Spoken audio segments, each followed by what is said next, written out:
क्या कोई ऐसा प्रधानमंत्री जिसे युवाओं ने अपना हीरो बनाकर सत्ता तक पहुंचाया और सिर्फ 100 दिनों में उन्हीं युवाओं ने उन्हें सत्ता से बेदखल करने की कोशिश की और युवाओं के निशाने पर आ गए।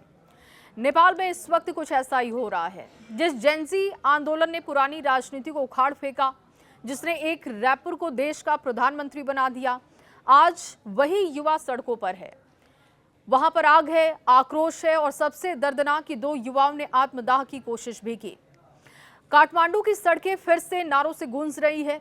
सरकार पर आरोप लग रहे हैं, गरीबों के घर तोड़े जा रहे हैं, भूमिहीन लोगों को बेघर किया जा रहा है और विरोध करने वालों को गिरफ्तार किया जा रहा है। लेकिन सवाल सिर्फ झुग्गियों का नहीं है।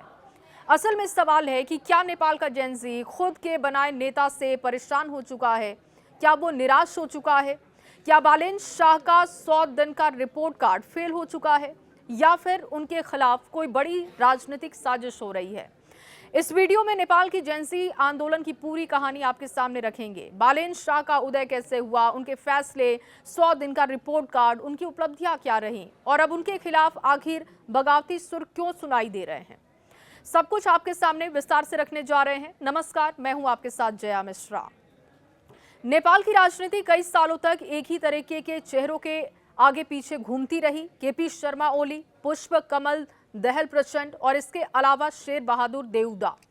सरकारें बदलती रहीं, लेकिन आम युवाओं की जिंदगी में बहुत ज्यादा बदलाव नहीं दिखा। बेरोजगारी बढ़ती गई, भ्रष्टाचार के आरोप लगते रहे और सरकारी नौकरियों में पारदर्शिता पर भी कई बार सवाल उठे।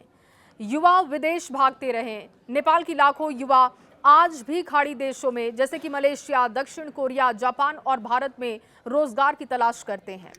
धीरे धीरे सोशल मीडिया पर एक नई सोच ने जन्म लिया। युवा कहने लगे कि अब पुरानी राजनीति नहीं चलने वाली है, हमें सिस्टम बदलना है और यही सोच आगे चलकर जेनजी आंदोलन में बदल गई। हजारों युवा सड़कों पर उतरे, भ्रष्टाचार के खिलाफ प्रदर्शन किया गया, सरकार पर दबाव बना और आखिरकार पुरानी सत्ता कमजोर पड़ने लगी। और यहीं से एक नया नाम सामने आया, बालेंद्र शाह यानी कि बालेन शाह का। बालेन शाह अपने किसी राजनीतिक परिवार से जुड़े हुए नहीं जाने जाते। वो इंजीनियर रहे हैं, रैपर भी रहे हैं और सोशल मीडिया के स्टार भी रहे हैं। उनकी पहचान थी कि सिस्टम को खुलकर चुनौती देना है। युवाओं को उनसे जुड़ाव लगने लगा और यही जो व्यक्ति है पुरानी राजनीति बदल सकता है, युवाओं को ये बात लगने लगी थी। और चुनाव जब आया तो युवाओं ने बढ़ चढ़कर इसका साथ भी दिया। पूरे नेपाल ने एक चौंकाने वाला नतीजा सामने रख दिया। जेनजी ने सोशल मीडिया को चुनावी हथियार बना दिया। टिकटॉक, फेसबुक, इंस्टाग्राम और यूट्यूब, हर जगह पर सिर्फ एक नाम था, बालेन शाह का। उन्होंने खुद को पारंपरिक नेताओं की तरह कभी पेश नहीं किया। यहाँ तक कि जीत का भाषण भी रैपर के अंदाज में दिया और रैप करते हुए युवाओं के सामने रखा। युवाओं ने इससे बदलाव की शुरुआत भी माना। बालेन शाह सत्ता तक पहुंच गए। प्रधानमंत्री बनने के अगले ही दिन नेपाल की राजनीति में भूचाल वाली स्थिति दिखी। पूर्व प्रधानमंत्री केपी शर्मा ओली और उनके पूर्व गृह मंत्री की गिरफ्तारी ने साफ संकेत दे दिया कि नई सरकार किसी को बख्शने वाली नहीं है। और इसके बाद 100 सूत्रीय सुधार कार्यक्रम शुरू किया जाता है, जिसमें शामिल थे भ्रष्टाचार पर कार्रवाई, सरकारी सेवाओं का डिजिटलीकरण और इसके अलावा ई गवर्नेंस, सरकारी दफ्तरों की जवाबदेही, पारदर्शिता, सरकार का दावा, ये सब कुछ इसमें शामिल रहा। 100 दिनों में लगभग 70 सुधार लागू किए जा चुके हैं। बालेन शाह ने खुद को अलग तरह का प्रधानमंत्री भी दिखाया। वो मीडिया से कम, सोशल मीडिया से ज्यादा संवाद करते हैं और विदेशी राजदूतों से कम मुलाकात करते हैं। भारत और चीन की शुरुआती यात्राएं उन्होंने खुद नहीं की, विदेश मंत्री को वहां पर भेजा। नेपाल की पारंपरिक विदेश नीति से बिल्कुल अलग कदम उन्होंने उठाया था। कुछ लोगों ने इसे साहसी फैसला भी माना और कुछ लोगों ने इसे कूटनीतिक जोखिम बताया। अब आते हैं उस मुद्दे पर जिसने पूरे नेपाल को फिर से हिला दिया है। काठमांडू में बागमती नदी के किनारे हजारों भूमिहीन परिवार वर्षों से रहते आए हैं। नेपाल में इन्हें सुकुबासी कहा जाता है। सरकार ने अवैध कब्जा हटाने का अभियान शुरू किया, झुग्गियां तोड़ी और करीब 2600 परिवार इससे प्रभावित हुए। 15,000 से ज्यादा लोग बेघर हो गए।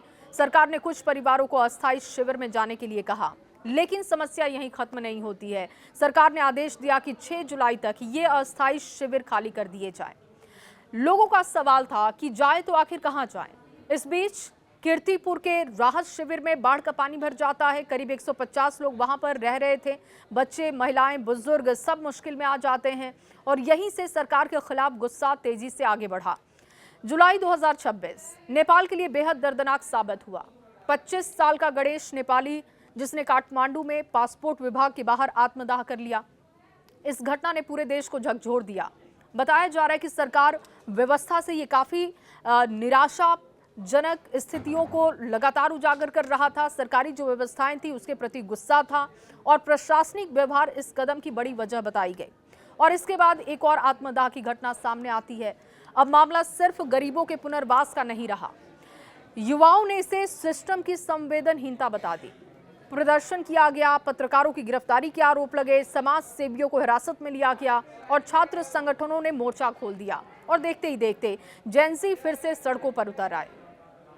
जिस युवा आंदोलन ने बालेन शाह को सत्ता तक पहुंचाया था, वही अब उनसे जवाब मांग रहा है। अब सवाल उठ रहे हैं कि क्या बालेन शाह बहुत तेजी से फैसले ले रहे हैं? क्या संस्थाओं को लगातार वो नजरअंदाज कर रहे हैं? सरकार ने कई बड़े फैसले अध्यादेश के जरिए लागू किए, जबकि संसद में बहुमत मौजूद है। संवैधानिक परिषद के अधिकारों में उन्होंने बदलाव किया। न्यायपालिका में नियुक्तियों को लेकर विवाद और संविधान संशोधन की चर्चाएं, इसके अलावा संघीय ढांचे में बदलाव की संभावनाएं दिखी। इन सभी मुद्दों ने विपक्ष को सरकार पर हमला करने का मौका दिया। राजनीतिक जानकारों का कहना है कि काम जरूर हो रहा है, लेकिन तरीका लोकतांत्रिक संस्थाओं पर सवाल खड़े करने जैसा है। नेपाल इस समय एक बेहद अहम मोड़ पर आ चुका है। एक तरफ युवाओं की उम्मीद है, दूसरी तरफ सरकार की सख्त नीतियां हैं। बालेन शाह आज भी नेपाल के सबसे लोकप्रिय नेताओं में गिने जाते हैं, लेकिन लोकप्रियता और जनविश्वास दोनों हमेशा एक जैसे नहीं दिखते। जो युवा कभी बदलाव की उम्मीद लेकर उनके साथ खड़े थे, आज वही उनसे जवाब मांग रहे हैं। अब सबसे बड़ा सवाल यह है कि क्या बालेन शाह इस बढ़ते जनाक्रोश को शांत कर पाएंगे? क्या भूमिहीन लोगों को सम्मानजनक पुनर्वास दे पाएंगे? और क्या जेनजी का भरोसा दोबारा वो जीत सकेंगे, या फिर नेपाल एक बड़े राजनीतिक आंदोलन की ओर बढ़ते जा रहा है? अपनी राय कमेंट बॉक्स में जरूर दीजिएगा।